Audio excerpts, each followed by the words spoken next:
The Battle of Little Bighorn is recognized as one of the most significant and haunting defeats in American history. It is a narrative rich in myth and enigma.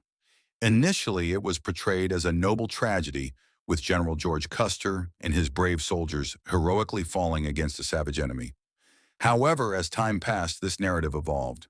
Custer transformed from a heroic leader into a reckless, fame-seeking individual accused of leading his troops into a doomed campaign against indigenous peoples. The reality, however, is much more complex. What truly transpired on that fateful day in 1876? Was Custer the only mastermind behind the catastrophe?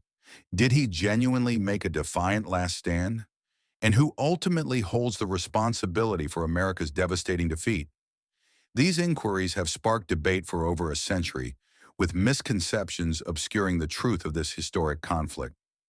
For generations, the Battle of Little Bighorn has been depicted as a straightforward story of white American aggression confronting Native American resistance. The widely accepted image is striking.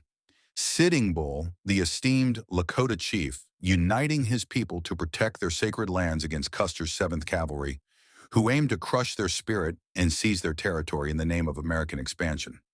It is a captivating narrative rooted in the injustices of broken treaties and relentless westward expansion. However, this oversimplification misses the essence, overlooking the complex web of alliances, rivalries, and motivations that characterize the battle. Rather than a simple confrontation between white soldiers and native warriors, the truth was a chaotic tapestry of divided loyalties. Sitting Bull's Caldam arms attracted an impressive 10,000 followers, a remarkable figure for the Plains tribes, yet this represented only a small portion of the region's native populations. Numerous Lakota, Dakota, Cheyenne, and Arapaho individuals declined to ally with him. Some, such as the Arikara and Crow, actively resisted him, aligning themselves with the U.S. Army. 33 native scouts accompanied Custer's cavalry, and several met their demise alongside him in the dust of Little Bighorn. These alliances were not formed out of unity, but rather out of necessity. Sitting Bull's warriors were well acquainted with intertribal strife, frequently targeting rival factions that collaborated with the Americans. Consider Bloody Knife, an Arikara scout and one of Custer's trusted associates, whose intense animosity towards Sitting Bull originated from a vicious raid that resulted in the loss of his family.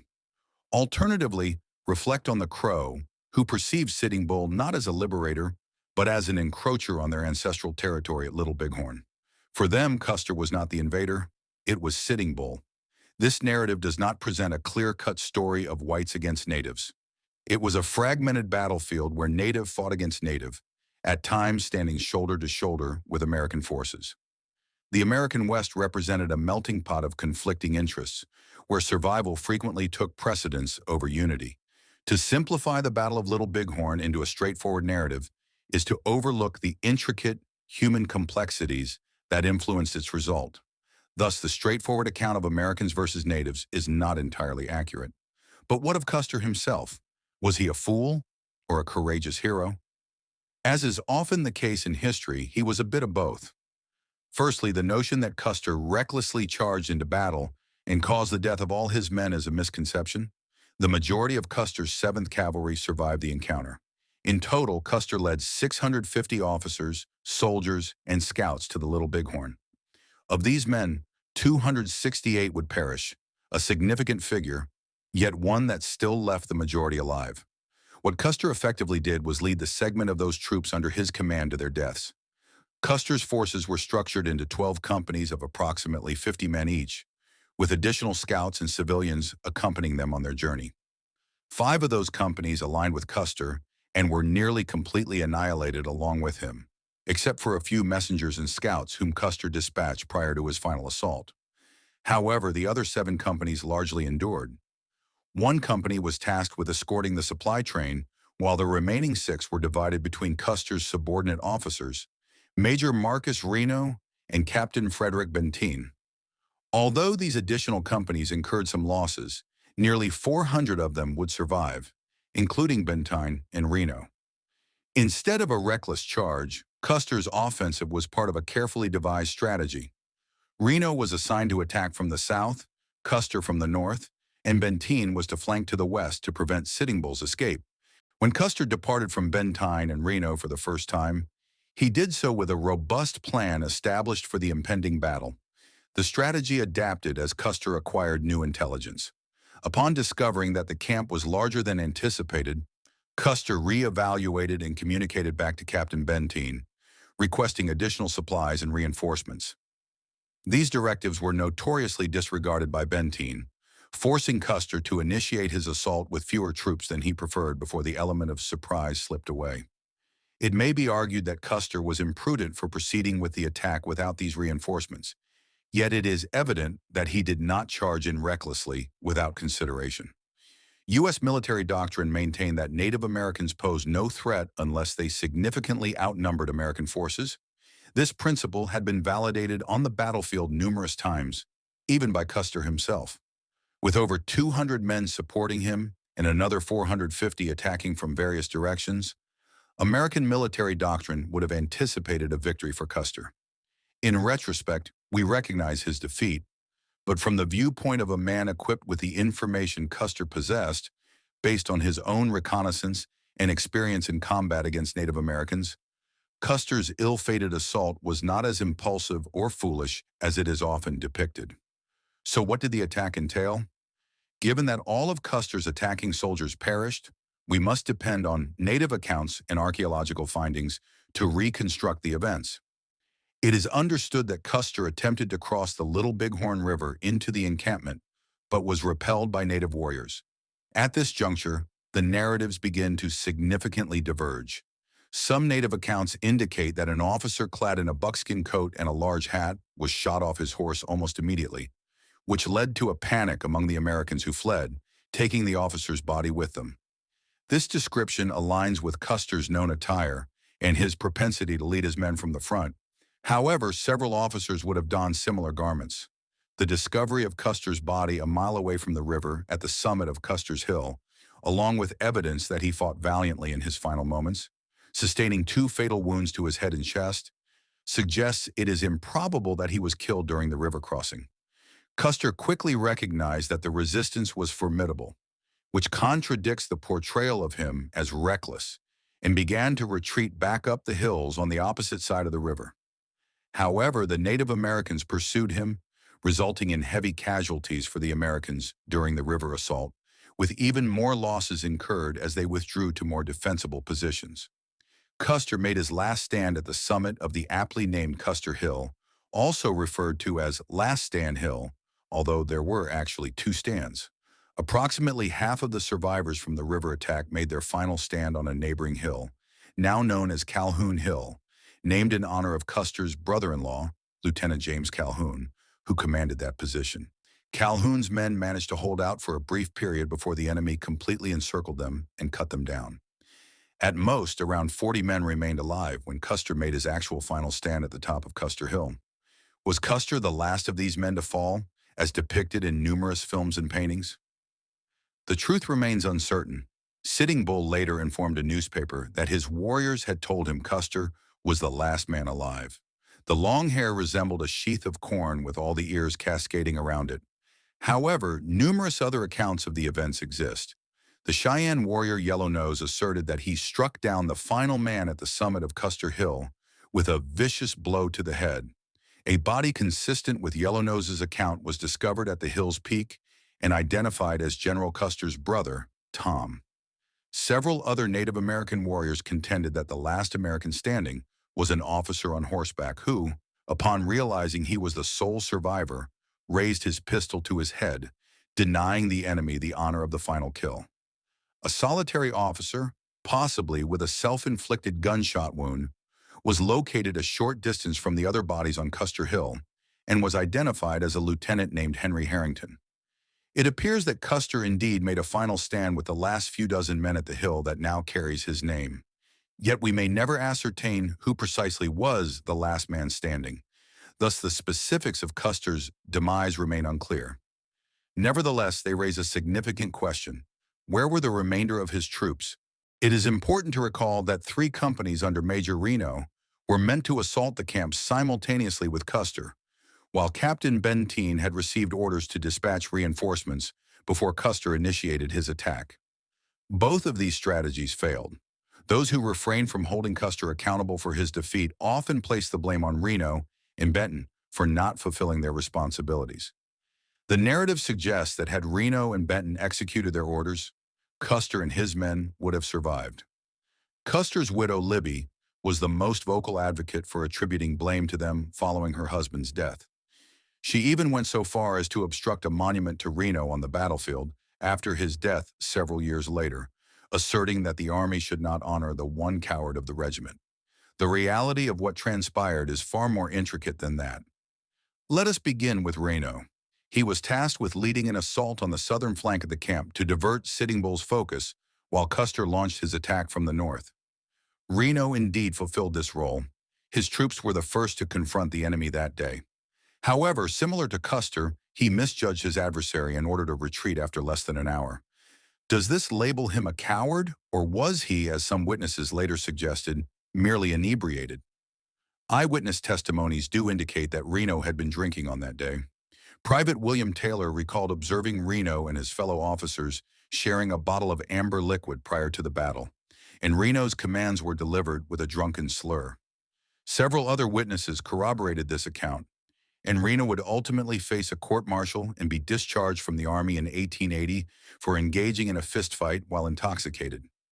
Nevertheless, it was common for soldiers to enter battle somewhat inebriated during the 19th century. Native survivors of the battle remarked that most American soldiers appeared to have whiskey in their flasks rather than water. A small amount of liquid courage before combat was simply accepted. The crucial question is whether Reno's intoxication contributed to the defeat in any manner. The straightforward answer is likely no. The truth was that Reno's assault encountered overwhelming opposition. The 140 men at his command were insufficient to overcome the thousands of warriors who charged to confront them. The Native Americans were also armed with rifles and were skilled in their use, and Reno's men suffered the consequences. By the time Reno ordered the retreat, at least one-third of his men had already been killed or injured. If Reno erred in any respect, it was not in calling off the attack prematurely and abandoning Custer. It was in calling it off too late and leaving too many men to perish in what was clearly a losing battle. Even more troubling, in many retellings of the story, was Captain Benteen. Benteen forsook his intended assault and then openly disregarded Custer's orders for reinforcements. If any individual is to be held accountable, it would undoubtedly be him, would it not? A deeper examination of the events provides some justification for Benteen. Initially, the failure of Reno's assault would have rendered Benteen's flank entirely vulnerable. Had he continued as intended, his troops would have been easily encircled and annihilated after Reno's forces had been defeated. Instead, Benteen aborted the initial attack strategy and coordinated with Reno's remaining troops at the summit of a defensible hill. This was a tactically sound decision. However, it conflicted with Custer's directives. It is evident that Benteen received these orders but chose not to adhere to them. Subsequently, Benteen asserted that he always believed Custer was still alive, galloping off in search of glory while abandoning his men, as was his reputation. Benteen, however, concentrated on his own circumstances.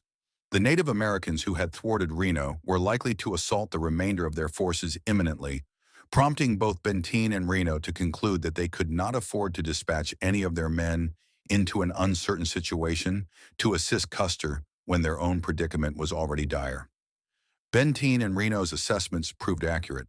The Native Americans soon descended upon them, maintaining a relentless siege on all 6 companies for the subsequent 2 days.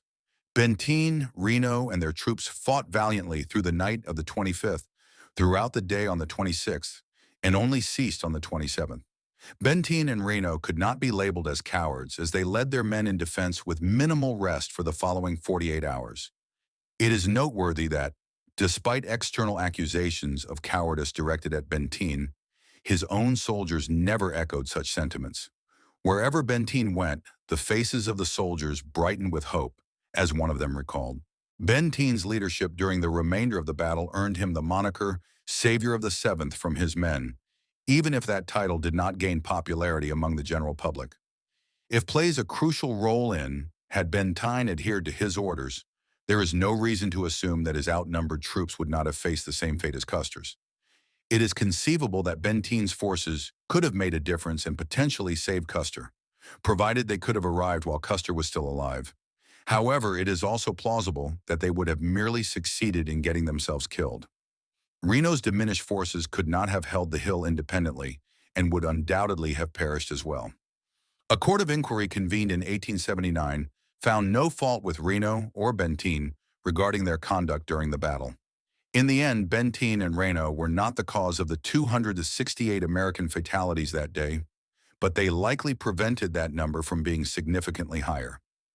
Yet the inquiries into Custer's errors, Benteen's alleged treachery, or Reno's inebriation merely reflect the overarching mistake regarding the Little Bighorn, that the battle's outcome should be attributed to the failures of Custer and the Americans, rather than the successes of Sitting Bull and his followers. The Battle of the Little Bighorn astonished the United States, as they could not fathom how it was possible for the most formidable, advanced nation on earth to be defeated in combat by those they regarded as savages. It had to be attributed to some error on the part of the Americans, for it was widely believed that the Indians could not achieve victory on their own. In truth, Sitting Bull and his followers merit recognition for their triumph at Little Bighorn. Historical accounts confirm that Sitting Bull's men were formidable in battle. Just a week prior, on June 18th, approximately 1,500 of Sitting Bull's warriors, led by the Lakota fighter Crazy Horse, had secured a victory against a similarly sized American contingent at the Battle of the Rosebud River. The American commander, General Crook, was taken aback by how the enemy outmaneuvered his troops. It is important to note that American military doctrine at that time held that Native Americans posed a threat only when they significantly outnumbered American forces. Sitting Bull's warriors had demonstrated that this was incorrect just days prior to their victory over Custer. The news of this confrontation never reached Custer. The Lakota and Cheyenne were formidable fighters who were adept at utilizing contemporary military equipment. This was not the 16th century, a time when natives had never encountered firearms and horses. Firearms and horses had been integral to the lives of Plains Indians for generations. Native American boys learned to shoot and ride long before their white American counterparts completed their education. The native fighters at the Little Bighorn were fully capable of competing with American soldiers, even before considering the disparity in numbers. Additionally, there was the factor of motivation. Sitting Bull's people were defending their way of life. The U.S. government had pledged to eradicate them and seize their territory, thereby ending centuries of free-roaming life on the plains. Custer's troops were engaged in a military campaign, while Sitting Bull's warriors were fighting for the survival of their entire existence. History validated their stance. The U.S. responded to the defeat by deploying more troops, which ultimately suppressed Sitting Bull's movement and compelled him to surrender in 1881. The Battle of Little Bighorn was their most significant triumph, yet it also marked their final one. Although it did not secure their future, the dedication and expertise of thousands of trained warriors played a crucial role in determining the outcome of the Battle of the Little Bighorn, more so than the arrogance or errors of their adversaries. Nevertheless, the ambiguity surrounding the events of Custer's last hours, coupled with the intense emotions linked to the battle, ensures that myths and inaccuracies about this pivotal moment in history will persist. The same inquiries that arose in the aftermath of the battle are the ones we continue to pose today. Was Custer a hero or a fool? Did he bring about his own demise, or was he betrayed by his officers? Should we interpret this as Custer's defeat or Sitting Bull's triumph? We can provide the most informed answers possible,